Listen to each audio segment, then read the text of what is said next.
Nouvelle Télé-Guinée, Gadel Janvier. Chaque jour. Tout jour à 4 h. Le matin à 8 h. À midi, midi tapant. À soir, 8 h. Télégamme, Télé-Guinée Magazine, chaque dimanche, 4 h l'après-midi. Nouvelle Télé-Guinée, sans commentaire, sans voix monter, Gadel Janvier.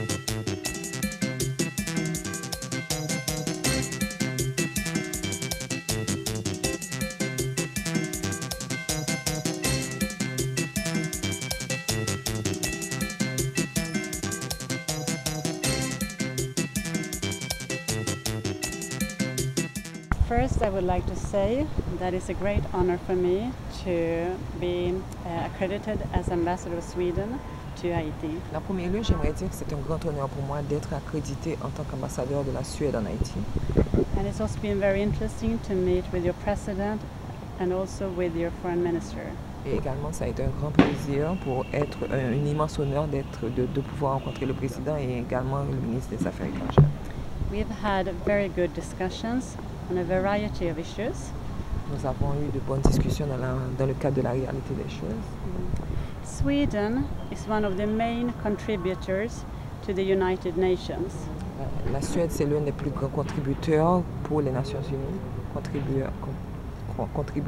L'un des plus grands contributeurs pour les Nations Unies. And Swedish money makes it possible for UNICEF, UNDP, UN Women and others to do the work here in Haiti. Et également, ils ont contribué au travail. En fait, les dons de la Suisse ont contribué au travail de l'UNICEF, ONU Femmes et également le PNUD. Sweden is also a member state of the European Union. Et la Suède également est un pays État membre de l'Union européenne. And we are fully behind the work of the European Union in Haiti. Et nous supportons complètement, totalement le travail que fait l'Union européenne ici en Haïti.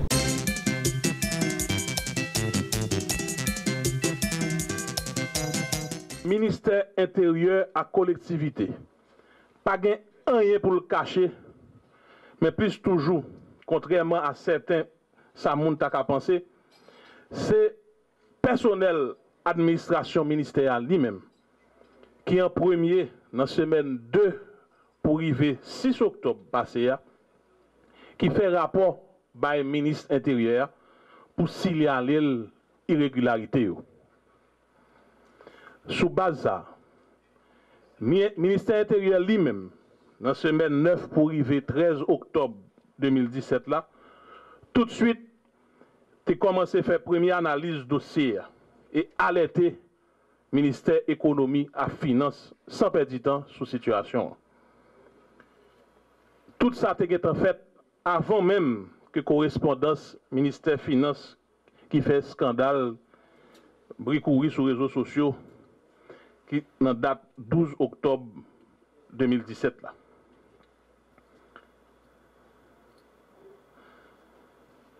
Nous voulons dire que le ministère intérieur pas responsable Zach Ford ça yo. N'a dit plutôt ministère intérieur victime même gens à plusieurs autres institutions en baillon réseau malfecteur qui c'est spécialiste dans fait faux chèque et latrier qui malheureusement porté aller l'argent l'État dans un compte intérieur gagné la banque. Pour permettre de nous comprendre plus bien toujours, nous avons partagé avec nous quelques informations sur comment l'enquête a marché. L'enquête cap mené permet de nous découvrir que il y a un réseau malfecteur qui a opéré dans tout le pays, dans fait crime financier. Nous découvrons réseau ça, gen contact avec ramification dans le secteur privé, tant que le secteur public là. Côté, il a frappé depuis quelques jours. Moi, pour ne pas dire l'année. Il y a un pile monde qui est en bas code. Commissaire gouvernement avec unité spéciale dans la police là. Fait filati et puis poser la main sur 11 moun toujours dans la semaine qui sont passées. Dans fouille PNH avec la justice fait la caille moun sa yo qui pas fonctionner l'état, m'a rappelé pour nous. Dans le moment arrestation yo joine chèque, yo te continuer à modifier et puis logiciel et matériel pour faire travail ça. En dans réseau ça, yo spécialisé dans faire faux chèques. Yo nan fait fraude tout sous 4 crédits locaux ou international. Yo nan fait faux documents identité, passeport et latrier. Même réseau ça a créé plusieurs faux entreprises sous papier pour blanchir l'argent et puis faire coup en battable. Yo joine possibilité d'ouvrir plusieurs comptes dans divers comptes dans pays, dans diverses banques dans pays avec papier ça yo pour faire transaction ça yo passer. Je vais citer quelques noms. Jean-Bas Autodil, Jean-Bas Quincaillerie, Jego Location de voiture, Pouda Provision alimentaire, etc. Dans le cas d'enquête là, nous jouons une trace réseau gang ça, mené déjà diverses opérations volant l'argent sous compte la banque diverses institutions, parmi eux ministère intérieur. Il y a une opération qui fait en 2017, en 2016, pardon, et puis plus loin toujours. Il y a un pile d'efforts, plusieurs institutions nationales, cours internationales a fait ensemble pour mener enquête ça, pour permettre de nous mettre en bas code tout responsable à complice réseau ça, qui gen moun là-dedans nous arrêter. Jodi, pendant que le ministère intérieur travaille et puis continue à collaborer avec le paquet et puis la police pour lumière faite net sous dossier ça, n'a profité remercier directeur général ministère DG Fednel Monchéri, administrateur ministère, m'a pris un petit temps pour me souligner que l'administrateur a gagné 4 mois dans tête dans poste là pour occuper dans le ministère. N'a salué comptable en chef là qui gagne 1 mois dans poste là. Et puis toute équipe personnelle direction administration ministère qui dans vigilance te ouais problème nan et puis agit pressé dans l'intérêt de l'État. Dans nos ministères, dans nos chefs l'État, avec chef gouvernement, dans nos l'autre institution publique ou privée, victime yo. Moi je veux dire nous à l'équipe là. Bravo et merci en pile.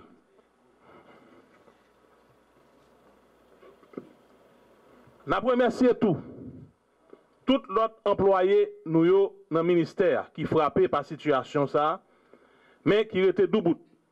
Grâce à courage yo, journée jodia, ministère continue à travailler. Dans le cas d'enquête là, paquet est arrivé tendé 7 employés ministère. Gen 5 là-dedans yo te tendé pendant plusieurs temps. Mais yo pas de joindre rien pour reprocher yo et qui te retourné la caille yo. Et puis journée jodia qui dans travail yo. Gen 2 autres employés nous yo, la justice attendé yo pour voir si yo ta gen à revoir le dossier. Ministère a veillé dans cas ça pour doit yo respecter et puis joindre tout support légal yo ta besoin. Yon l'autre bon, avant nous finir, n'a remercié tout appareil justice là, sorti commissaire gouvernement Port-au-Prince là, substitut yo, avec toute équipe yo, magistrat, avec juge de paix yo et latrier. Nous voyons un gros coup de chapeau pour PNH là, qui montre les professionnels en pile dans le dossier ça. et qui mettait en pile tactique dehors. N'a salué DCPJ, spécialement BAF, pour y faire prendre bandit ça yon après l'autre. Nous pas manquer remercier tout. MEF, BNC, BRH, banque privée, avec tout le monde qui a continué à collaborer avec la justice dans le cadre d'enquête là.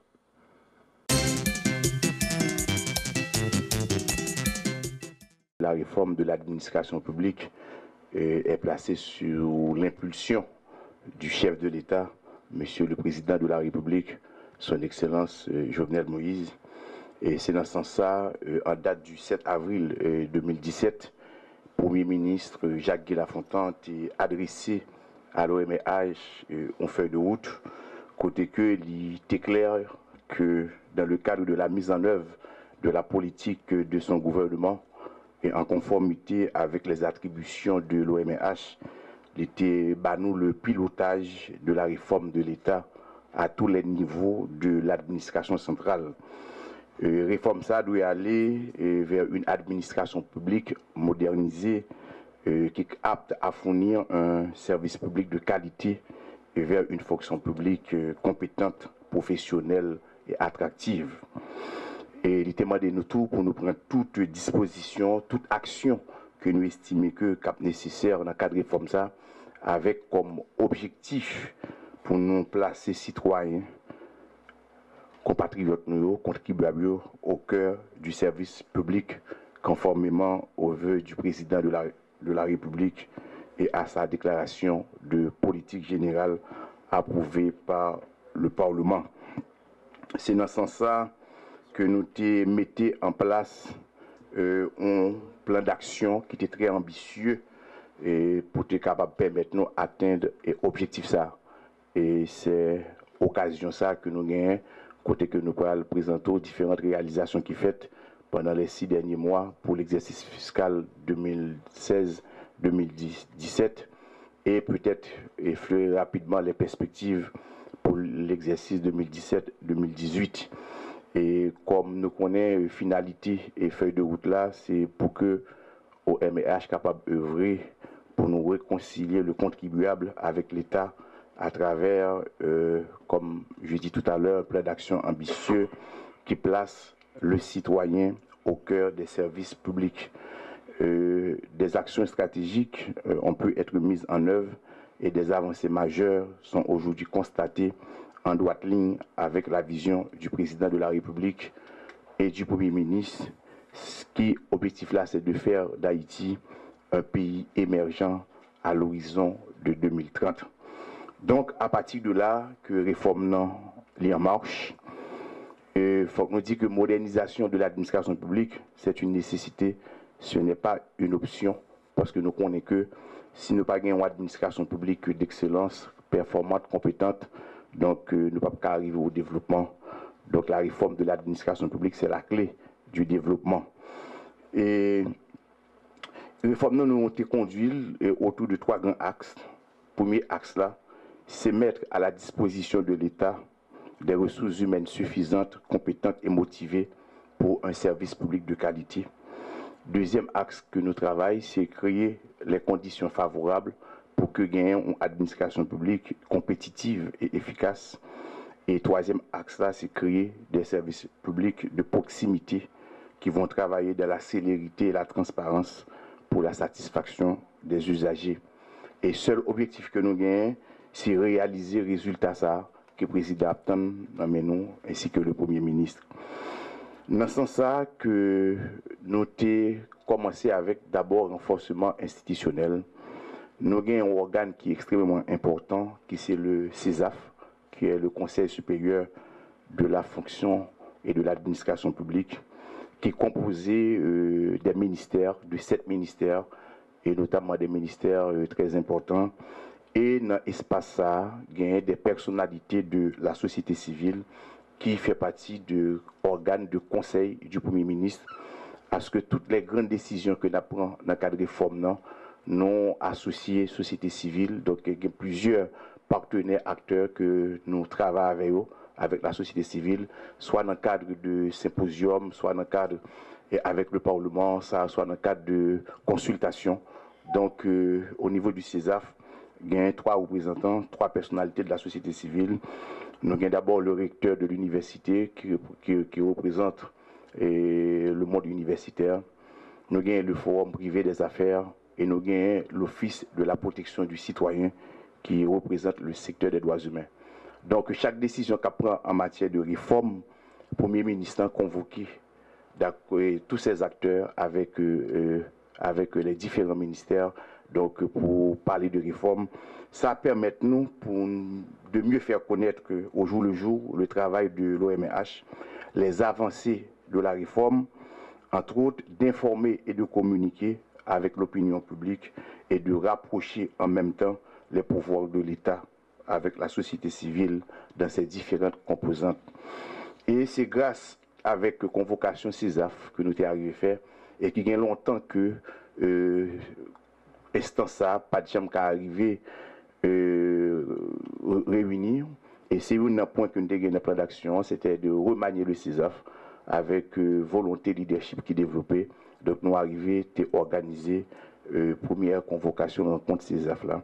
Et c'est ça qui fait que nous avons membres jury qui étaient aidés nous dans l'organisation, qui étaient en charge même de l'organisation du concours de recrutement pour le corps d'administrateur d'État.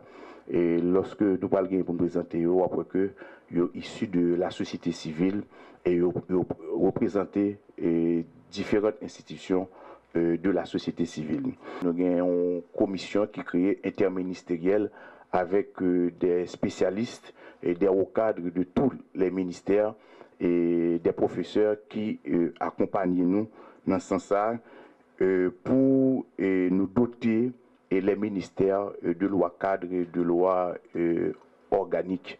Donc actuellement, hier, on a soumis au Premier ministre le texte de réécriture du décret de 2005 portant sur l'administration publique. Nous travaillons aussi d'ici la fin du mois de novembre pour nous soumettre texte sur la fonction publique et en même temps nous travaillons avec des partenaires, les partenaires techniques et financiers côté que pour nous travailler dans le sens pour nous moderniser le cadre normatif des institutions du pays. Et comité de révision ça, comme nous dit, il y a là-dedans la primature, le secrétariat général de la primature, l'unité juridique de la primature, le secrétariat général du conseil des ministres, le représentant du cabinet du président de la République, les représentants des ministères et il y a aussi des experts nationaux et étrangers qui peuvent collaborer avec nous dans le cadre de travail ça pour nous doter les institutions, les ministères de loi cadre, de loi organique. C'est un concours qui commençait par un recrutement et puis bon, nous réalisé les dossiers étaient analysés, étaient étudiés pour essayer de répondre à critères qui étaient dits pour monde capable de participer dans le concours dans un premier temps. Et ensuite, il y a les épreuves écrites qui étaient réalisées. On croit que il y a des gens qui étaient déjà là, le savent, pour t'entendre parler de l'épreuve écrite là. Nous connaissons que tu es un candidat interne, tu es un candidat externe. Et le coordonnateur général a fait tout dit non, candidat interne, c'était des gens qui étaient déjà dans la fonction publique. Et les candidats externes, c'était des jeunes relativement parlant qui nous ont offert l'opportunité, l'État haïtien a offert l'opportunité pour rentrer dans la fonction publique. Donc deux groupes de candidats qui soumettent à des épreuves écrites qui ont une légère différence entre eux-mêmes. Et après l'épreuve écrite là, nous avons fait une première sélection, il y a 126 qui étaient retenus. Et ces 126 étaient passés également en épreuve orale. Et après épreuve orale, ça, qui était organisée également en fonction de 6 candidats internes ou externes. Donc il y a 2 sous-jurys, un jury interne, un jury externe. Et candidats, ça a été tendéo. Et après tout ça, nous avons le résultat que nous avons, je vous dis, il y a 50 qui sont retenus, dont 18 qui sont dans le candidat interne et 32 qui sont dans le candidat externe.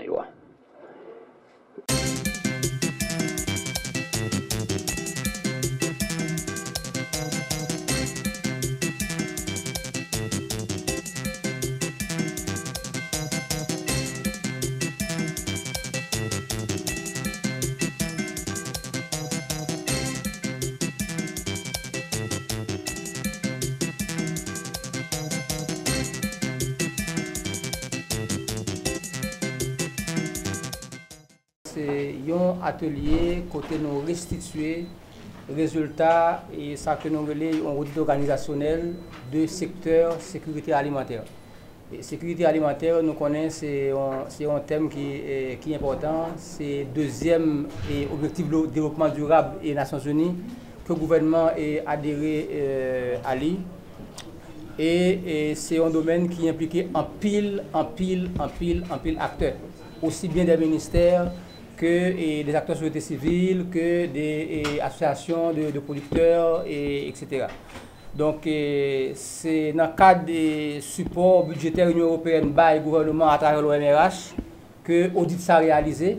Il était important et matin pour présenter les résultats audit ça à grand public là pour que nous connaissions d'abord que l'audit l'a fait, nous connaissions qui élément qu'il a donné et nous connaissons les recommandations qui faites principalement sous nécessité d'échanger, nécessité mettre coordination en dedans et secteur et nécessité harmoniser texte de loi qui supportait effectivement une politique publique qui répond à besoins pays en matière de sécurité alimentaire et nutritionnelle.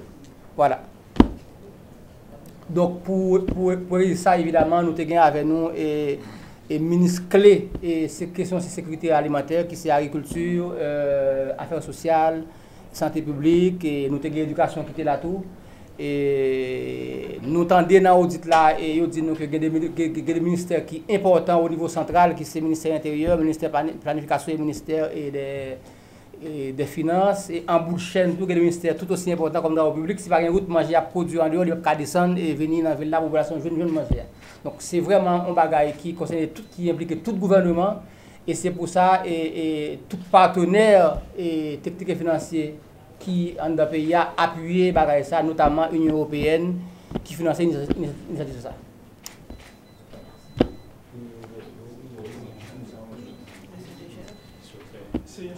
Bah, éventuellement, C'est un travail qui dure combien de temps?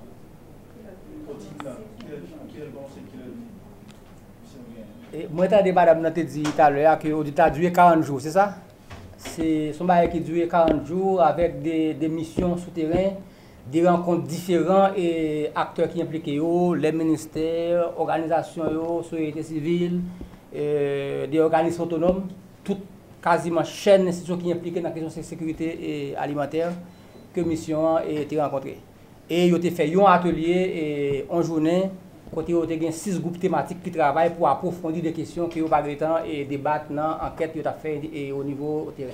Le premier des thèmes, donc je vous conseille vivement d'essayer de retrouver des petits bulletins, c'est faire de la SAN une politique publique complète, dotée de tous ces instruments. Qu'est-ce que ça veut dire?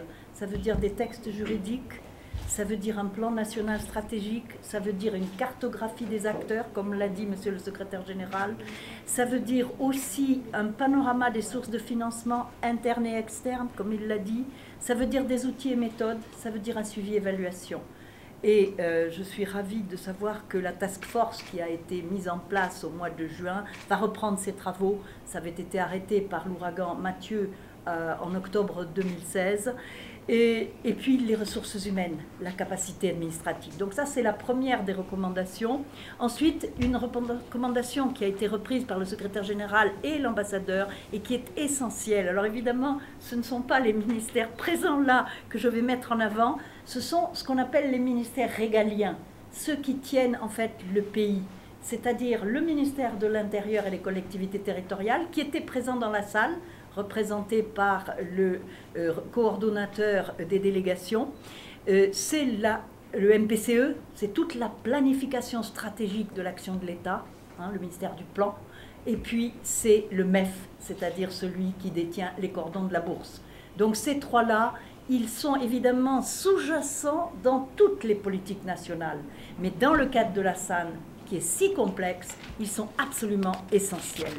Ensuite, comme l'a dit Monsieur le Secrétaire Général, qui a repris un certain nombre de ces recommandations, il faut élargir le cercle. Il y a plusieurs cercles concentriques. Il y a le cercle des ministères, et donc là, nous avons le cœur du dispositif, mais ça n'est pas suffisant. Ça n'est pas suffisant. il faut aussi, en plus des régaliens, il faut les techniciens qui sont au cœur de la problématique, l'environnement, parce que si les sols sont ravinés, on ne pourra pas faire de l'agriculture. Les transports, parce que si on ne transporte pas les objets que l'on a produits, ils sont perdus sur place. Vous avez l'éducation nationale qui est un levier énorme. Alors je crois que le ministre de l'Éducation nationale était là, les cantines scolaires. Sauf que personne n'a dit une chose, c'est que les cantines scolaires, c'est 20% des enfants, puisqu'on le sait, c'est 80% de privés en Haïti. Et puis le dernier ministère, c'est celui du commerce et de l'industrie. Ils n'étaient pas là ce matin, j'ai l'impression. Néanmoins, ils sont très importants pour deux aspects. Ils sont importants pour la protection du consommateur. C'est eux qui sont responsables de ça. Et ce qu'on appelle, entre guillemets, comme l'a dit très bien le docteur tout à l'heure pour représenter la santé, on mange peu, mais surtout on mange mal. Donc la protection des consommateurs, c'est le ministère du Commerce et de l'Industrie. Et ensuite, vous avez tout l'aspect du petit commerce. On a vu l'aspect des coopératives, mais il y a aussi tout le petit commerce. Or, la sécurité alimentaire et nutritionnelle, c'est la production, mais c'est aussi la commercialisation, la diffusion, etc. Et comme l'a dit le secrétaire général, ça ne suffit pas. Il faut le cercle plus large des services des élus de tout le territoire, de la société civile, des ONG, des PTF, des syndicats de producteurs, etc. La SAN, c'est le pays tout entier.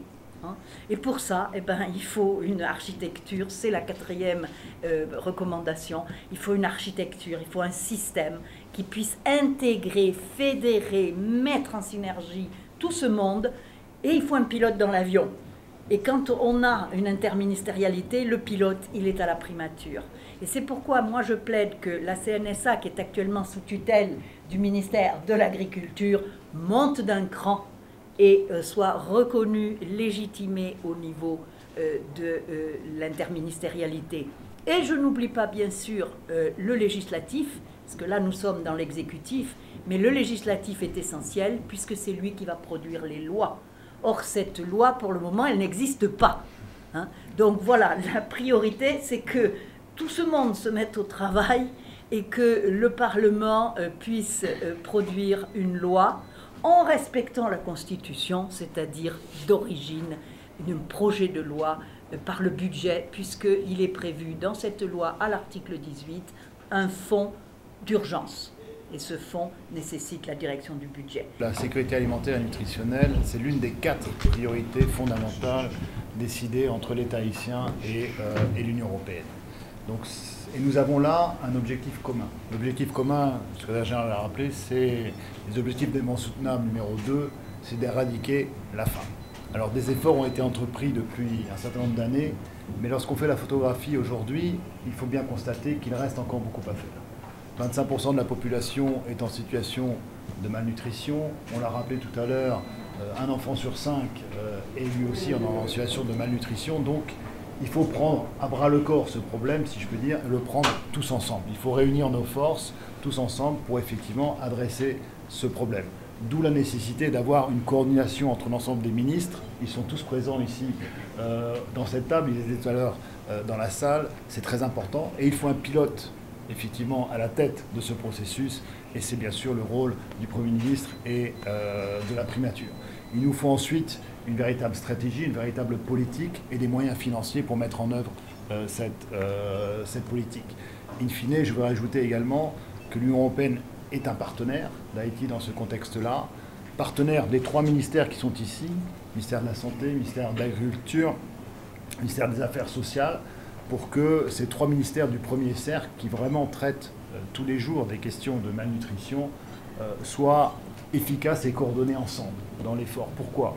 Parce que quand un enfant est en situation de malnutrition et qu'il va à l'hôpital, si après il est traité mais qu'il rentre chez lui et que le problème social n'est pas réglé, on va répéter le même problème à nouveau et l'enfant va de nouveau se trouver en situation de malnutrition et va devoir retourner une nouvelle fois à l'hôpital. C'est un exemple simple, mais je veux dire, pour illustrer le propos. Donc il y a besoin d'avoir des filets sociaux, il y a besoin d'avoir une production agricole, il y a besoin d'avoir des cantines scolaires qui fournissent effectivement ces repas aux enfants. Donc il y a besoin d'une vraie politique coordonnée de l'ensemble des acteurs dans ce contexte-là. Et ma dernière parole sera pour dire que l'Union est un partenaire, comme j'ai dit, et nous allons mettre effectivement 40 millions du budget du Fonds européen de développement dans cette politique, avec un soutien aux 3 ministères concernés très directement pour les aider dans les efforts de conceptualisation et d'action sur le terrain, avec aussi leur service déconcentré, parce que c'est là que l'action sera portée, si je puis dire, et aussi de mettre, dans les 10 millions seront consacrés à cet effort, et 30 millions seront consacrés à des actions concrètes sur le terrain, dans les zones les plus chroniquement, je dirais, en situation de malnutrition, qui sont notamment le Nord-Ouest et le Artibonite. Et comme gage de solidarité, j'ajouterai, suite à l'ouragan Matthew, un effort encore particulier de 10 millions additionnels sur le territoire du Sud. Voilà, donc on est en train de préparer la base, préparer la démarche, préparer les stratégies pour ensuite dérouler toutes ces actions efficacement sur le terrain.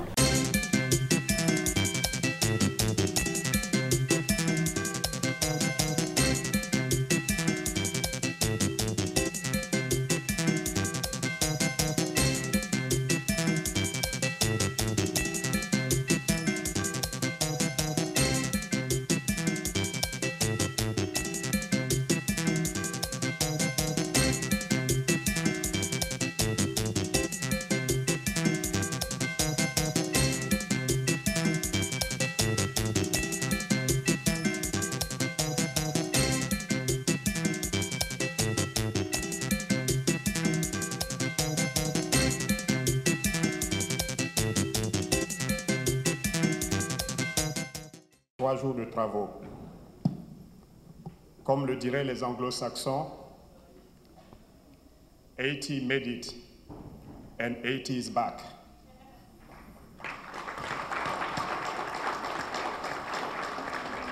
Je me souviens encore quand le directeur régional m'a parlé du forum et qu'il cherchait un pays des Caraïbes pour l'accueillir. J'ai tout de suite suggéré Haïti, où je venais de prendre fonction. J'en ai informé le ministre d'alors, qu'il a accepté, et nous avons envoyé la lettre officielle à laquelle le gouvernement a répondu favorablement. Différents challenges ont failli compromettre l'organisation, à savoir les ressources financières, l'ouragan Matthew, et j'en passe. Et chaque fois, on me posait la question: penses-tu que Haïti est capable d'organiser ce forum? Je répondais toujours par l'affirmative. Et je leur disais, donnez-nous la date et nous nous organiserons. Et nous l'avons fait. Et je dirais bien, nous l'avons bien réussi. Merci à tous les partenaires d'avoir cru en Haïti. Et je dirais un merci spécial à HEF, qui non seulement au niveau régional a apporté une contribution, mais au niveau local, nous avons travaillé main dans la main pour arriver à organiser ce forum. Les travaux de ces 3 jours revêtent une importance capitale dans la direction que nous voulons imprimer ou que nous avons déjà imprimé dans la réponse au VIH.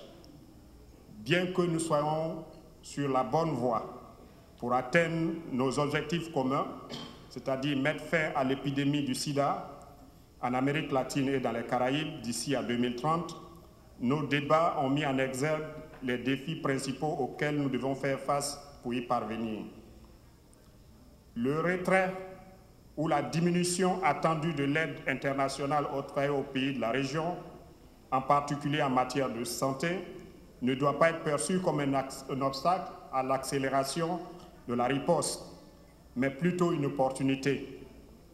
Au travers de politiques et d'interventions mieux réfléchies, plus inclusives et plus efficaces, je suis convaincu que la région Amérique latine et Caraïbes a les capacités de continuer à être une source d'innovation en matière de lutte contre le VIH et à représenter un exemple à suivre dans d'autres parties du monde. Pour y arriver, la notion de responsabilité partagée ne peut se limiter à notre effort de plaidoyer auprès des responsables politiques de la région pour que les gouvernements accroissent leur financement à la riposte, mais elle doit également nous pousser à collaborer les uns avec les autres de manière plus harmonieuse, à élargir dans nos sociétés le réseau d'acteurs issus du secteur privé ainsi que le monde associatif et religieux impliqués dans la riposte et à redoubler d'efforts pour que les plus vulnérables ne soient plus laissés pour compte. L'ONU-SIDA ainsi que les autres partenaires régionaux et internationaux représentés ici ont un rôle important à jouer. Et nous nous réjouissons d'avance de continuer à travailler avec les différentes composantes de la riposte haïtienne au VIH pour atteindre les objectifs de 90-90-90 d'ici 2020.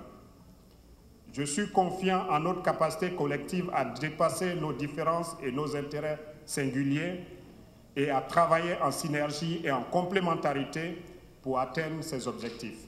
Cette mutualisation des efforts atteste donc clairement que nous sommes tous, gouvernements, partenaires nationaux et internationaux, engagés dans une coopération plus grande pour réussir le pari qui nous attend à l'aube de 2030, en faveur de tous ceux affectés ou infectés qui nous écoutent en ce moment. Je tiens à féliciter tous les participants pour la libre discussion, le partage des idées et les recommandations faites dans les travaux et dont s'inspire cet appel à l'action qui vient d'être lu il y a quelques instants. Et que nous tous, nous avons le noble devoir de nous approprier pour agir en faveur d'un renouveau voulu par les filles et fils de notre région. Je tiens donc à réaffirmer que le gouvernement s'engage une fois de plus à poursuivre son appui à toute stratégie dans la mise en œuvre effective des recommandations sorties de ce forum. Il n'y a pas eu de soleil pendant ces 2 derniers jours, mais les latino-américains et les caraïbéens portent le soleil en eux. Nous avons le soleil, nous sommes le soleil. Et ce soleil intérieur va nous fournir cette énergie que nous allons mobiliser pour travailler ensemble, pour faire cause commune. Et Yaflo l'a dit, si vous voulez aller loin, allez ensemble. Oui, nous voulons aller loin. Loin, 2030, ce n'est pas si loin que ça. Mais je suis certain qu'ensemble, nous pouvons le faire. Je vous remercie et je souhaite à tous ceux qui doivent prendre le chemin du retour un bon voyage chez eux. Un bon voyage qui ne rime pas avec un au revoir. Parce que, je vous le dis sincèrement, j'ai un mauvais rôle. Celui de mettre fin à un forum où la plupart des gens peut-être veulent partir, mais celui aussi de vouloir garder beaucoup d'entre vous. Comme je ne peux pas vous garder parce que vous avez d'autres obligations qui vous attendent, je vous dirai seulement que nos portes, nos bras et nos cœurs vous sont ouverts. Haïti vous attend, revenez quand vous voulez et encore une fois, merci. Nous vous attendons tous pour célébrer peut-être ici avec nous en 2030 la fin de ces fléaux qu'est le sida dans la région latine, l'Amérique latine et Caraïbes.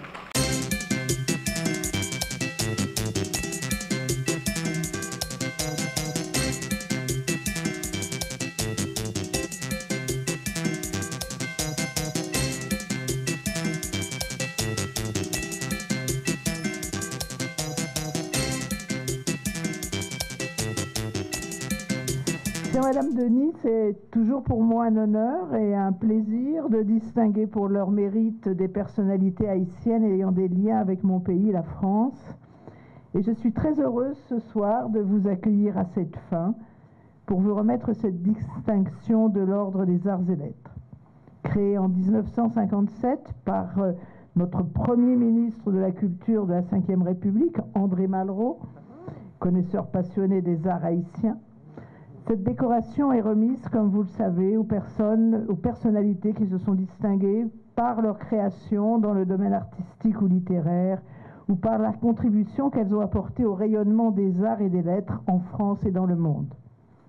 Haïti a déjà été honoré par le passé avec René Depestre, Dalila Ferriel, Raoul Peck.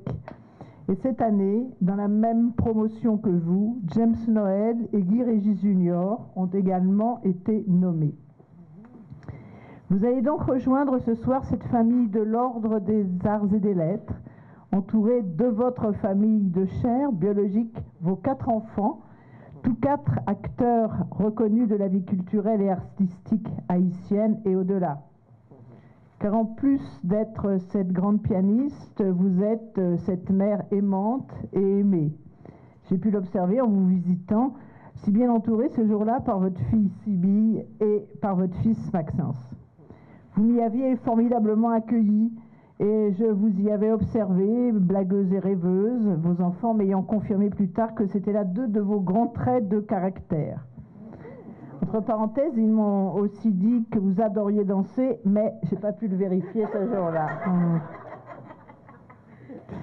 C'était dans votre jolie maison à Juvena, où les pianos remplacent les meubles, le piano étant, avec votre famille, le fil conducteur de votre vie. Justement, de la musique avant toute chose, pouvons-nous dire avec Paul Verlaine, si l'on veut évoquer votre parcours.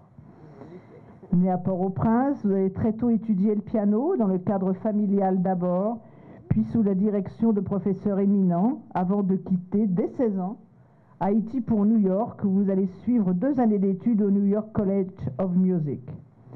Bénéficiant ensuite d'une bourse du gouvernement français, vous partez pour la France, où vous resterez 6 ans. Brillante étudiante du Conservatoire national de Paris, dont vous sortez avec la mention très bien. Vous poursuivez ensuite vos études à l'école du haut perfectionnement musical Marguerite Long, Jacques Thibault. Ce lien avec la France, vous le conserverez tout au long de votre carrière par votre goût des compositeurs français, mais également en faisant profiter de vos talents l'Institut français en Haïti, cela va de soi, ainsi que les alliances françaises, ici, mais aussi en République dominicaine, ou encore à Paris, bien sûr, et plus largement dans une carrière internationale qui vous conduira régulièrement en Europe, aux États-Unis et dans les Caraïbes. Au-delà de ces récitals, vous êtes connue comme grande pédagogue. Je n'ai pas à m'étendre sur ce sujet puisque la démonstration vient d'être faite. Donc non seulement blagueuse et rêveuse, mais aussi d'une très grande rigueur.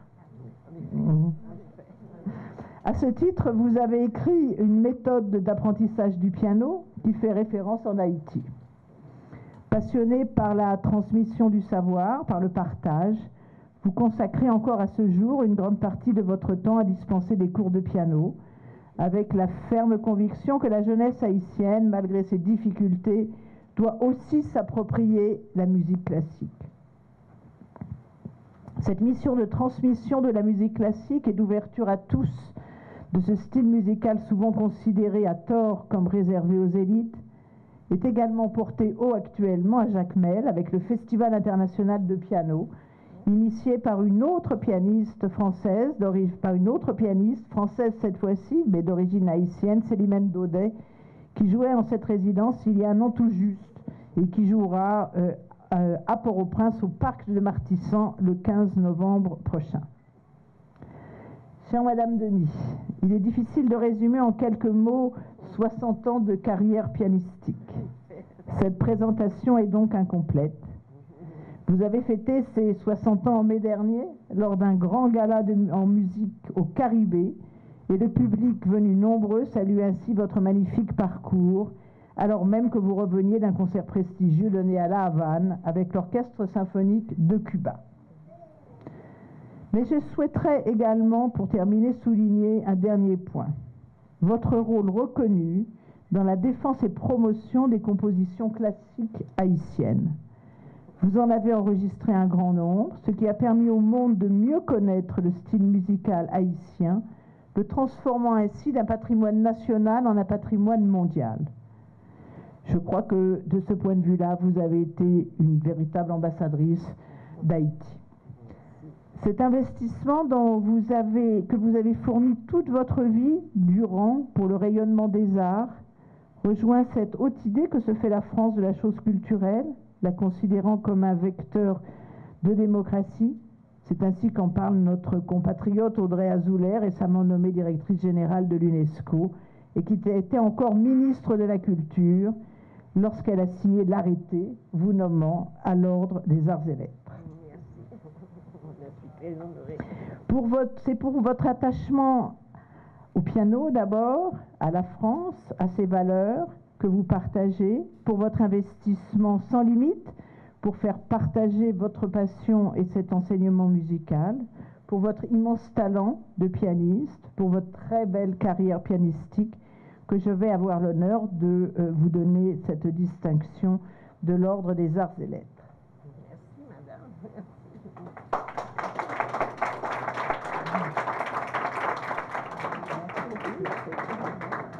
Madame Denis, au nom du ministre de la Culture, nous vous nommons dans l'ordre de l'art et lettres au titre de chevalier.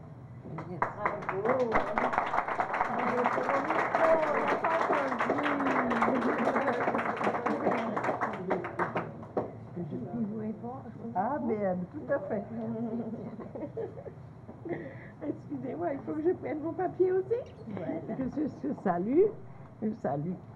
Être honoré par la France au grade de chevalier de l'Ordre des Arts et des Lettres est une de ces hautes distinctions à laquelle je n'ai jamais pensé qu'il eût pu m'être décerné. L'annonce de cette nouvelle m'a d'abord coupé le souffle. Et incrédule, je me demandais comment j'allais pouvoir exprimer mon émotion et ma gratitude à l'endroit de tous ceux qui me l'ont décerné et qui m'étreignent encore.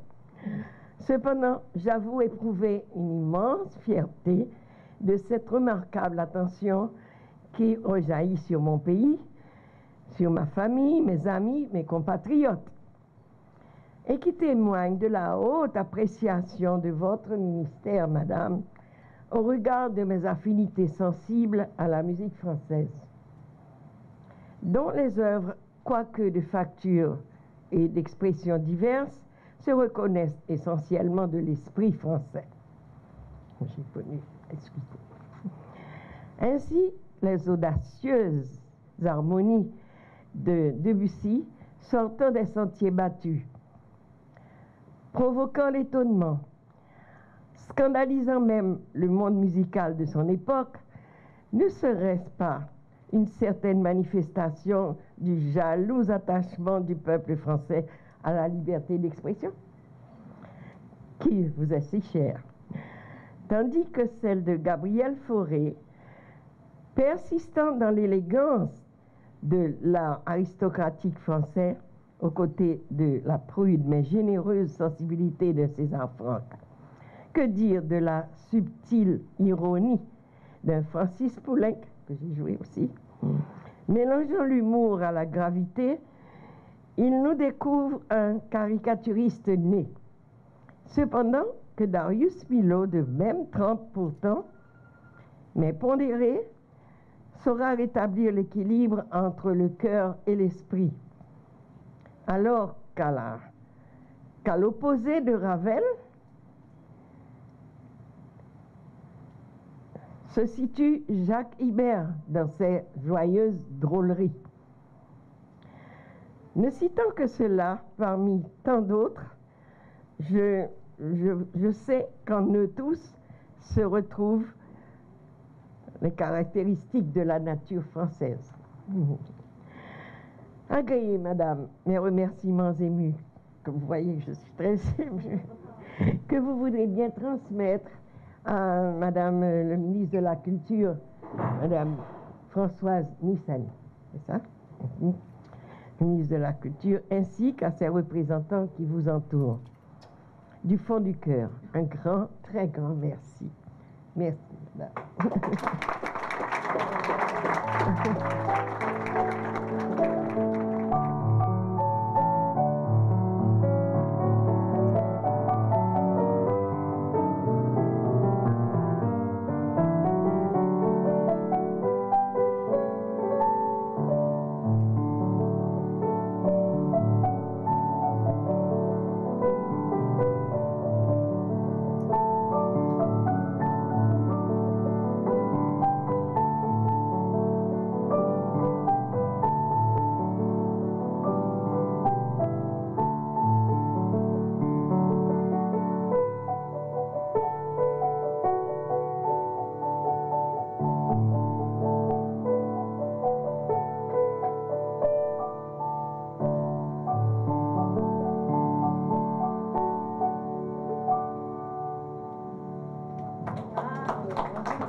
de matériel d'urgence que nous recevons en don de la ville de Tokyo, capitale principale du Japon, et que nous avons présenté à la population de Pétionville et à pays. C'est des véhicules qui devant, ils sont camions pompiers. Et puis nous avons une ambulance que nous recevons en don des ambassades là.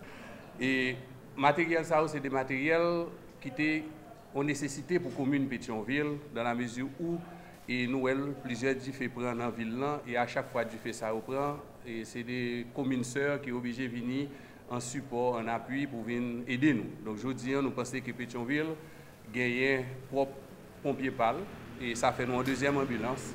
Donc ça vient faire que le conseil là qui lui-même a réfléchi par rapport à question et prioritaire pour la commune, vient faire de ça en priorité. Et là, nous pourrons aller vers la construction centre d'urgence communale. Centre d'urgence communale, qui dans tant qu'à venir là, dans temps qui pas trop lointain, que nous pourrons faire pause de première pierre. Dès que nous recevons le matériel, il y a un travail qui a commencé fait. Parce que nous disons que, quelle que soit la quantité de l'eau que le camion est capable de porter, tout dépend des dimensions incendiaires ou ne doit pas capable de contraindre. Sous base ça, nous chita déjà avec DINEPA, nous faisons un travail côté que nous répertorions ensemble de bouches d'incendie. Moi j'ai une liste là que je suis capable de montrer nous et là-dedans nous avons une liste qui fonctionnelle et nous chita avec eux sur des points stratégiques côté qui dans zone marché et côté qui pratiquement gain gros et business côté qui gain grande agglomération de moun pour que là nous avons une liste côté que nous t'a supposé placer des bouches d'incendie. Travail là fait déjà et pour Pétionville nous allons rendre compte que si nous permettons moins dans Henri Clairvoyerie l'ouverture nous gagnons bouche d'incendie qui fonctionnelle, Henri Faubert et rue panaméricaine fonctionnelle, Henri Grégoire et Moïse fonctionnelle, Henri Grégoire et Borno fonctionnel, Henri Rebecca et rue panaméricaine fonctionnelle, Henri Rebecca, Henri Aubran et rue Lambert non fonctionnel, il fonctionne seulement le lundi. Donc, il y a toute information pour permettre que si il y a un incendie qui fait dans le moment, ça peut pompier a gagné une liste de bouches d'incendie qui fonctionnent et ça permet que vous connaissez qui côté plus près, que vous êtes capable de recharger le camion pour capable faire intervention. Et Henri Grégoire et Rigo, Henri Léono, qui s'est entraîneur dans la rue panaméricaine, Henri Roger et Lamar, Wood Frère au niveau marché télé, nous mettons parce que nous avons tendance pour qu'il y ait un marché boulé. Et marché Cocoyer, nous mettons et puis route de frères zone BNC, route de frères zone Djumbala, c'est différents côtés que nous gagnons pour que nous t'as placé bouche d'incendie. Nous t'ai déplacé, nous t'allons aux États-Unis, Fort Lauderdale, nous t'allons dans la ville de Boyton, ils promettent nous qu'il y a fait un cadeau des pompiers. Parce que l'objectif final, c'est arriver vers qui ça? C'est arriver vers construction en caserne pompier réelle pour que Pétionville dote au moins de 6 camions pompiers et avec question de décentralisation, question blocus qui existait pour que nous ayons des annexes de pompiers. Thomas C25 pour que nous soyons capables de servir et premier et troisième. En bas, dans le Carrefour Tiboulin qui c'est Carrefour Peigné pour que pour si différents bas Peigné pour que blocus soient capables et gérer et pour que nous soyons capables d'arriver à temps pour que nous soyons capables d'intervenir. En tant que représentante de l'ambassadeur Yoshiaki Hata, de participer aujourd'hui à l'occasion de remise de 2 véhicules d'urgence offerts en don par le service d'incendie de la région métropolitaine de Tokyo à la mairie de Pétionville. Il s'agit d'un camion pompier et d'une ambulance dont j'espère que vous en feriez bon usage. La vie n'a pas de prix et le respect de la vie n'a aucune frontière. D'ailleurs, le droit à la vie est l'un des principes fondamentaux de la Déclaration universelle des droits de l'homme. À ce titre, ce geste de fraternité envers le peuple haïtien montre une nouvelle fois le souci du gouvernement et du peuple japonais d'être toujours aux côtés de la population haïtienne, de la soutenir et de l'accompagner vers un mieux-être et vers le développement durable. La représentante qui voudra bien transmettre ma reconnaissance à l'honorable député de la ville de Tokyo, M. Shikuru Ichige, pour son support inestimable et qui a rendu possible l'événement de ce jour. Ces matériels vont, à n'en pas douter, contribuer et améliorer les services ambulatoires et d'incendie dans la commune de Pétionville, a si grandement besoin. Nous savons tous les efforts que M.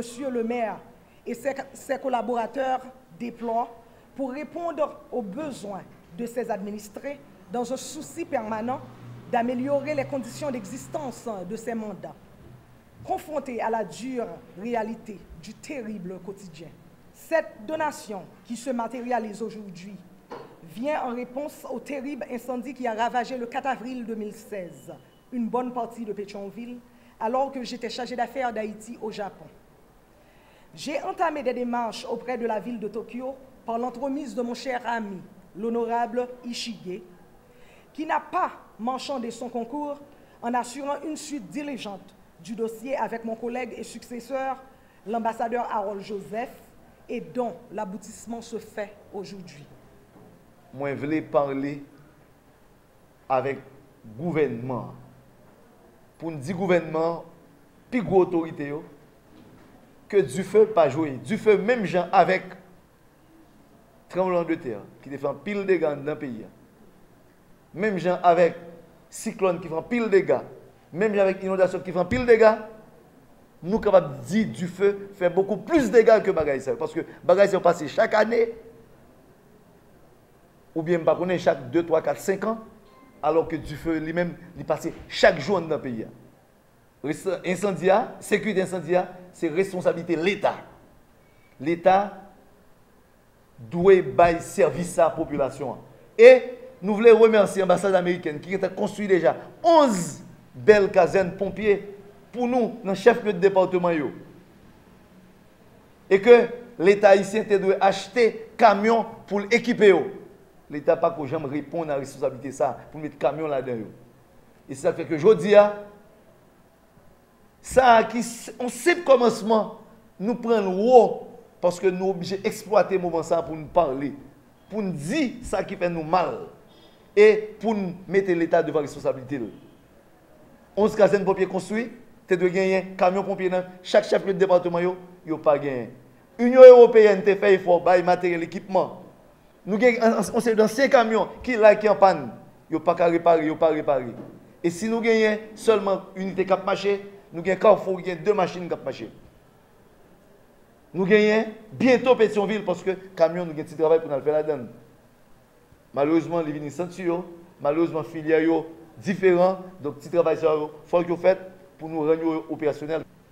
Donc, mes amis, président de la République, mon capitaine de nous, mon gouvernement, prend responsabilité nous pour nous recruter sapeurs-pompiers qui déjà là en dedans département pour nous faire un travail comme pompiers et puis pour nous mettre service d'incendie sur pied parce que si nous voulons développement, si nous voulons investissement, il faut que l'investissement nous capable de garantir.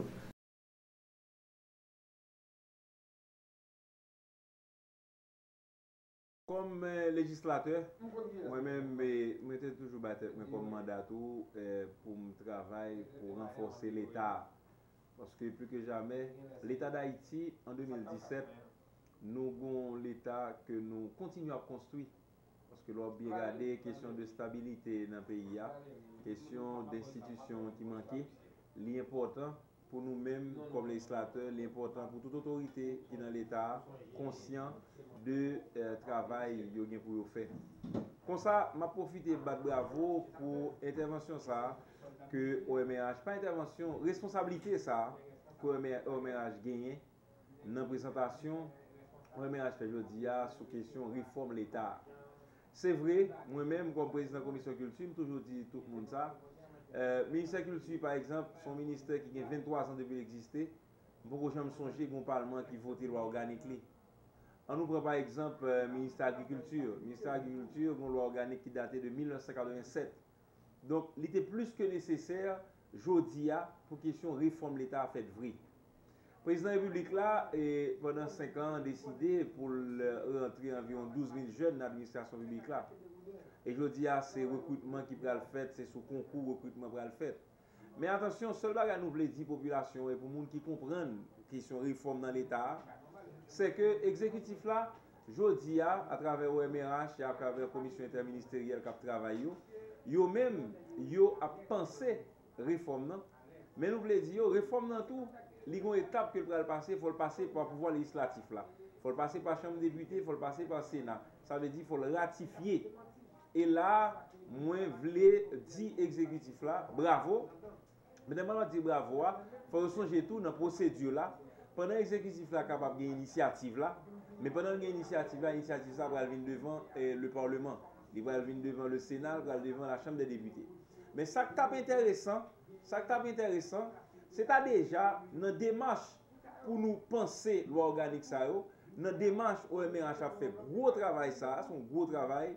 Il est important des fois pour l'exécutif là ta penser à soit commission qui travaille dans le Parlement, commission qui travaille dans la Chambre des députés, commission qui travaille dans le Sénat. Si la commission est impliquée déjà dans le travail d'initiative, dans le travail de réflexion, il a dès qu'on y a le projet de loi, ça, exécutif a fait une statue sous lui, le voyer dans le Parlement, pas oublier son espace de débat que lié, et ça qui arrive, un projet de loi vini, et puis l'Assemblée a rejeté, il ne faut pas oublier ça. Tout ensemble de réformes ça, qui présenté, ça va laisser là qui est arrêté. L'IGE pour le passer cap pouvoir législatif là. Et nous avons souhaité à la longue que l'exécutif là a pris l'initiative ça. Il est important des fois pour nous inviter des parlementaires à participer dans la réflexion. Leur participer dans la réflexion, la commission vient plus à l'aise. Parce qu'il faut nous rappeler la procédure pour les gens qui suivent et pour les gens qui sont intéressés à la question de l'État dans le pays. L'exécutif, chaque fois qu'il y a une initiative là, l'œuvre finit, il faut le voir sous forme de loi dans le Parlement.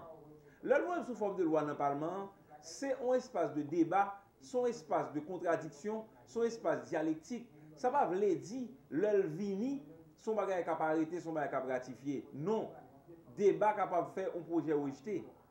Et d'ailleurs, je vais vous donner un exemple bien simple. L'exécutif là, voyez un projet de loi sous nombre de ministères. Eh bien, projet ça, il campé, oui. Pendant qu'on parle de réforme dans tout, il y a une question, on n'a pas de réforme pour une administration publique là. Mais je dis à l'exécutif, les statuts tout sous nombre de ministères qui doivent gagner, oui. Eh bien, question ça, l'Assemblée, au niveau de la Chambre des députés, nous avons rejeté lui. Nous avons demandé pour nous retourner le bas exécutif là, et le tourner le bas exécutif là, oui. Donc, on a précisé aux populations que l'État, son l'État l'a construit, et de très souvent, l'a construit, tout pouvoir impliqué là-dedans. Donc, encore une fois, bravo pour réforme qui pensait à, mais pas oublier, réforme dans son initiative que lié, le Parlement est pour statuer sous lui pour le ratifier. Depuis 1927, Haïti a bien un conseil électoral provisoire. Le pouvoir actuel là, il prend décision pour capable finir avec le conseil électoral provisoire pour que le pays est doté d'un conseil électoral permanent. Mais nous-mêmes, dans la prérogative que nous gagnons dans la Chambre des députés ou bien dans le Parlement, nous capables, c'est nous qui choisissons 3 membres que le pouvoir législatif là gagne pour voyer dans le conseil électoral permanent. Nous-mêmes, nous attendons, comme une commission bicamérale qui est formée, pour capable étudier le dossier mondiaux, nous lançons un message clair à la commission ça, pour travailler avec toute honnêteté, pour travailler avec toute franchise, pour que dans l'Assemblée nationale qui va gagner, pour nous faire choix, pour que nous fassions pays à grâce, pour nous choisir des gens honnêtes, des gens capables, des gens qui ne travaillent pour le pays et des gens qui sentent qu'ils sont capables de rendre le pays à service. L'histoire dit nous en pile bagaille des conseils électoraux provisoires qui passent. Mais comme conseil électoral permanent, il y a un mandat bien déterminé et chacun a un mandat là-dedans, je crois que avec le conseil, ça a gagné normalement une satisfaction de peuple haïtien qui au fin font choix pour que le choix offert les respecter normalement. Exactement même, m'opter pour capable choisir moun qui conséquent, moun qui honnête et moun société a fait crédit pour faire partie du conseil électoral permanent qui vient pour capable mettre sous pied là. Nous connaissons dans la justice là. Dans la réalité judiciaire là, il y a un ensemble de problèmes qui sont transversaux. On nous regarde par exemple grève greffier à faire. Grève greffier à faire, il affecte tout le système là. Et ça fait, après, nous avons invité le ministre de Justice là, commission justice là, nous invité le ministre de Justice là pour 24 octobre. 24 octobre, il y a une lettre qui dit que pour reporter rencontre à la 8e qui c'est demain si Dieu veut, eh bien nous reporter et pour nous accepter pour lui quelqu'un empêchement. Et nous soulever tout point ça là-dedans pour le ministre de Justice lui-même lui expliquer clair ou claireuse comment situation prisonnier a évolué en prison, question de détention préventive prolongée. D'abord, nous demandons pour le marché avec près de 7 commissaires de gouvernement à travers le pays. Parmi eux, commissaire gouvernement pour au présent, commissaire gouvernement au Kala là dans tout. Nous demandons pour le marché à un ensemble de monde qui concernés, nous demandons pour le marché à directeur général de la police, nous demandons, comme littéralement nous reportons pour demain si Dieu veut, c'est jeudi. Eh bien, commission justice là, attend le ministre justice ensemble avec toute autorité ça qui mentionné dans l'invitation pour lui-même lui venir rendre compte bail commission justice en chambre des députés. On a posé des questions sérieuses pour nous aider avec. Ah oui, bien sûr, là on pas croire que besoin de tout ça parce que c'est un travail qu'a fait ouvertement dans la commission, on n'a capable de venir la presse à plat, il est capable de si des questions sérieuses poser yo même tout. Après, ce travail la fin fait, il y a qu'à poser question tout à ministre. Les prisonniers dans les tuyaux, ils mettent en phase sur le système de justice là qui a mal fonctionné, grève qui est dans le système qui a empêché que les jeunes libération attendent. C'est question ça, ils ont demandé que le chef de l'État intervenir pour capable permettre que la justice bien fonctionner. Moi dis nous ça déjà, moi expliquez nous que en tant que président de la commission de justice et d'abord en tant qu'être humain, moi sensibiliser sur question. Et c'est ça même qui motive, qui fait que moi invité le ministre de Justice là, de conseil avec toute ma commission de justice là. Lui-même, il a écrit formellement, il a demandé un report à la quinzaine et le report ça, il tombe demain si Dieu veut. L'essentiel député, c'est notre groupe prisonnier. C'est préoccupation de l'étendre sur notre prisonnier. Moi, dis que moi préoccupé. Et me préoccuper moi-même en tant que membre pouvoir législatif là, dans pouvoir contrôle moi, nous inviter le ministre de Justice là, parce que c'est lui-même qui gagne baguette là dans main, c'est lui-même qui gagne reine dans main pour nous connaître qui ça passe. Nous connaissons le pays a gagné 3 phases de plantation que le ministère de l'Agriculture a dû accompagner les agriculteurs. C'est campagne printemps qui représentait 60% de plantation agricole pays que le gouvernement ça dans la phase de préparation c'est le salle a monté, pas de aucun appui ministère de l'Agriculture à agriculteurs au mois de mars avril qui c'est campagne printemps. Et actuellement, nous sommes en phase de préparation campagne d'hiver. Ça veut dire que campagne d'hiver, c'est surtout plantation haricots noirs qui est faite à travers le pays, surtout dans la plaine irriguée. Nous-mêmes, députés, dans le moment où nous avons voté le budget rectificatif, là, nous avons vu le gouvernement pas mettre l'argent dans le budget pour préparation de la campagne. Et nous avons ajouté dans le cadre d'aménagement nous avons fait dans le budget au niveau de la Chambre des députés 100 millions de gouttes pour préparation de la campagne d'hiver. Et jusqu'à présent, le ministère n'a pas commencé ni travail sur question campagne plantation d'hiver. Ça veut dire que nous déjà pas gagné une bonne préparation de plantation. Si nous pas gagné une bonne préparation de plantation, ça veut dire que nous déjà pas gagné récolte, un plus bon récolte haricots dans le mois janvier-février. Donc ça veut dire que nous connaissons haricots, c'est un produit qui est plus cher dans le panier ménager en Haïti. Donc si pas un appui depuis la préparation plantation, ça veut dire que nous avons un problème dans la récolte là. Et nous connaissons l'arrivée mois d'avril, c'est mois soudure, donc c'est mois de misère d'habitude qui a une carence en alimentation. Donc si déjà pas de préparation, c'est déjà nous capables de prévenir mois d'avril et mois de mai, c'est déjà un mois qui est capable dur pour le peuple haïtien qui est déjà dans une situation difficile.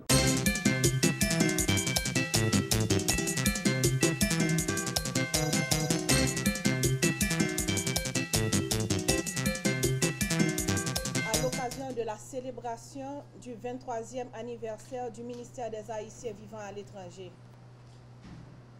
il est devenu en effet une coutume de se réunir une fois l'an pour examiner le chemin parcouru par notre institution et d'envisager ensemble les corrections à apporter et les perspectives d'avenir.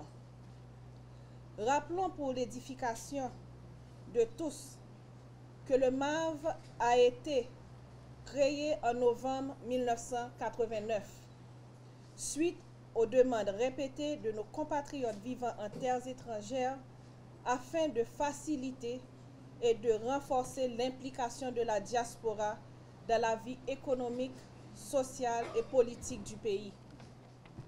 Le MAV, entité à caractère transversal, a donc pour mission essentielle de répondre aux attentes de la diaspora en étant son porte-parole auprès des autorités gouvernementales et de promouvoir, d'orienter et de faciliter la coopération entre les Haïtiens vivant à l'étranger et ceux à l'intérieur du pays en vue de leur pleine participation dans la reconstruction nationale. Face à cette diaspora composée d'un tissu d'organisations régionales et professionnelles en constante progression et dotée d'un important capital humain dont les transferts d'argent se révèlent indispensables pour la survie de notre pays, le MAV veut adopter une vision simple et claire avec des objectifs réalistes visant à mettre nos compatriotes à l'extérieur en confiance et en condition de mieux contribuer au bien-être de leur pays d'origine. Les programmes et projets en cours d'exécution au MAV ont pour objectif de permettre aux Haïtiens de la diaspora de maintenir les liens les plus étroits avec la mère patrie. Ils sont conçus en fonction de la feuille de route qui en compte le renforcement et la canalisation des forces vives de la diaspora vers Haïti, de leur implication dans le processus de développement durable du pays et de leur intégration politique, économique, sociale dans la vie nationale.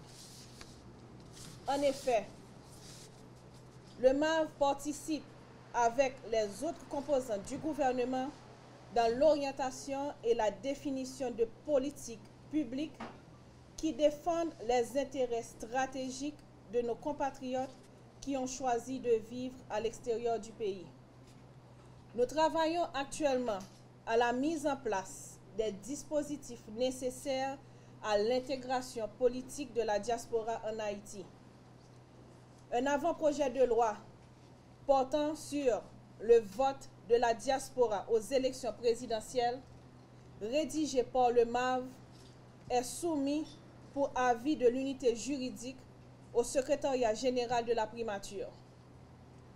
Et dès ce mois de novembre, l'accès à la carte d'identification nationale, plus connue sous le nom de carte électorale, sera accessible sur demande à travers les consulats de différentes ambassades d'Haïti, de l'Amérique du Nord, car déjà un protocole de partenariat vient d'être signé entre l'Office national d'identification, l'ONI, et le MAV sur la mise en place des dispositifs nécessaires à l'obtention de cette carte. L'intégration pour le MAV sera liée à des droits et des devoirs.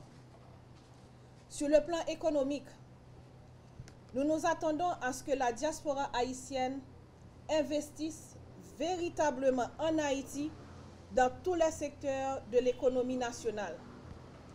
Nous mettons en place des incitatifs et même des projets visant à offrir d'autres alternatives économiques facilitant la rétention des Haïtiennes et Haïtiens sur le territoire national et impliquer la diaspora dans le processus de développement économique du pays.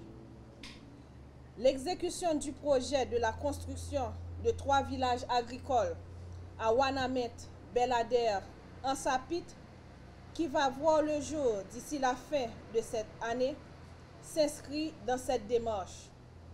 Le protocole d'accord avec l'organisation IFER internationale pour l'accompagnement technique dont bénéficieront les fermiers des différents villages est fin prêt et je procéderai à sa signature d'ici la semaine prochaine.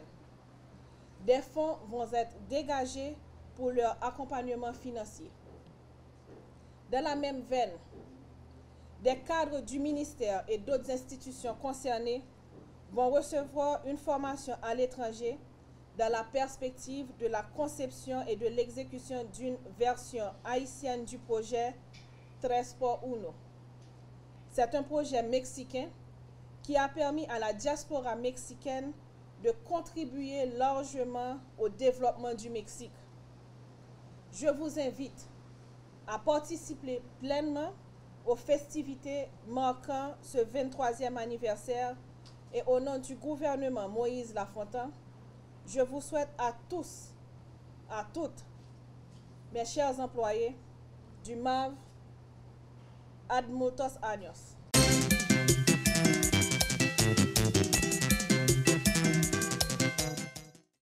Plainte que nous recevons pour le mois d'octobre 2017, c'est au nom de 62. Et plainte qui était, nous avons dit, qui était plus récurrent que nous recevons, c'était pour agression, qui était 6. Tu as 11 plaintes pour menaces, tu as 6 plaintes pour violence, et tu as tout 6 plaintes pour dette, et puis tu as 8 plaintes pour refus de prendre soin. Donc c'est ça qui te paraît plus haut dans la plainte que tu recevras pour le mois d'octobre. Acte d'enquête que chaque division met ensemble réalisé pour moi, c'est 70 dossiers que vous traitez pour le mois d'octobre. Mais pour traiter 70 dossiers, tu as gagné 696 actes d'enquête qui permettent de nous arriver à traitement 70 dossiers. Donc 696 actes d'enquête, ça répartis comme ça. 205 convocations, 178 auditions, 32 enquêtes de voisinage, 34 invitations, tu as gagné 18 confrontations, tu as gagné 22 médiations. Nous avons fait 12 mesures conservatoires, nous avons fait 9 levées de mesures conservatoires. Nous avons également 3 mesures d'isolement. Maintenant, état des dossiers pour le mois d'octobre 2017, enquête ouverte, il y a au nombre de 88 et dossiers signés et expédiés au directeur général de la PNH, il y a au nombre de 70. Donc il y a 70 dossiers que IGC signait et vous le directeur général pour le mois d'octobre 2017. Nous avons fait 4 isolements. Donc isolement, c'était pour trafic de stupéfiants, c'était pour 2 homicides et puis une pour mauvais traitement. Nous avons regardé ensemble avec la graphe qui représentait le dossier que nous traitions de janvier à octobre 2017. Et jusque la chef qui piroa, c'était en janvier 2017 qui était 90. Et ça qui vient en bas là, c'était 83 en juillet, qui suivi par 76 en mai, 72 en juin, 71 en août et enfin 70 en octobre. Donc, nous estimons que l'écart n'est pas trop gros que ça. Éléments de recommandation dans le dossier ça, nous gagnons 9 mises en disponibilité, 25 suspensions, mais nous gagnons tout 28 classements. Classement, ça veut dire que c'est des dossiers que vous avez plainte pour eux, et le nous a analysé, nous avons dit plainte pas fondé, et l'inspection générale recommandé à ce que vous classez le dossier ça. Gagnons tout 55 avis obléants. Avis obléants, c'est lorsque le pléant vient porter plainte là, nous recevons plainte, nous traitons le dossier et nous relèvons pour nous dire mais résultats qui sortent dans la plainte que nous avons portée. Si nous parlons de policiers sanctionnés négativement, il faut faire balançant, il faut faire équilibrant par rapport aux policiers qui ont été félicités pour le mois d'octobre 2017. Nous prenons le département sud-est, nous avons 8 policiers qui étaient félicités par le directeur départemental. Donc, c'était en fait toute félicitation, tout le monde nous va parler là, c'est pour le sens d'engagement dans le travail que le directeur départemental a choisi pour une lettre de félicitations. C'est petit Jacques Onesifor, inspecteur principal, la travail Jacques Mel, Victor Gary, inspecteur municipal, Alexis Nelson, la douceur Marjorie, Saint-Val Pierrot, Jean-Maxime qui c'est un agent 1, la guerre Jean-Claude, inspecteur principal, Joseph Louis-Jacques, inspecteur principal. Ça, c'est direction départementale sud-est.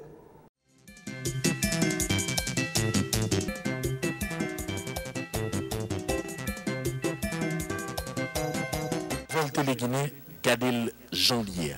Chaque jour, devant jour à 4h. Le matin à 8h. À midi, midi tapant. À soir, 8h. Télégamme, Télé-Guinée Magazine, chaque dimanche, 4h de l'après-midi. Nouvelle Télé-Guinée, sans commentaire, sans voix monter, Kadel Janvier.